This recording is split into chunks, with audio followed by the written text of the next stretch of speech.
Buen día. El Honorable Ayuntamiento de Comitán te da la bienvenida a un taller llamado Naturaleza Muerta con material reciclado. Nuestros materiales serán una tijera, una regla, un lápiz, el tallo y centro de la flor de árnica, silicón y cilindros de cartón. El segundo paso será marcar 1,5 centímetros.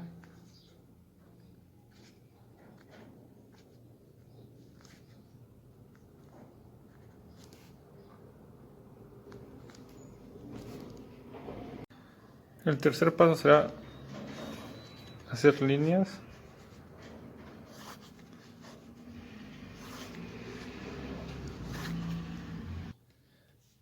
El cuarto paso será recortar.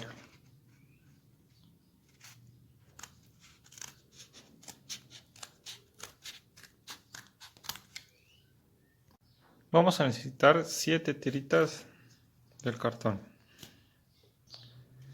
El quinto paso será formar la flor.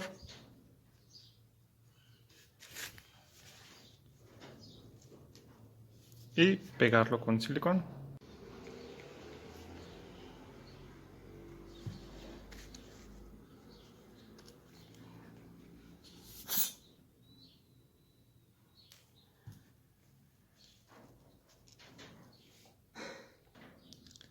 Y así nos queda nuestra flor. El sexto paso será introducir la corteza de la flor de árnica. Y así nos queda. El séptimo paso será cortar una tirita para pegar una hoja. Y pegamos con silicón.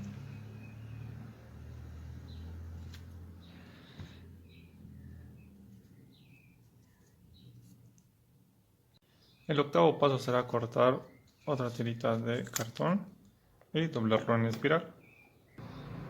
Y así nos queda.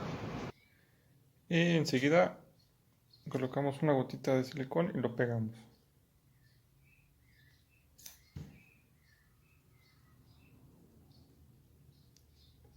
Y así nos queda nuestra bonita flor de naturaleza muerta.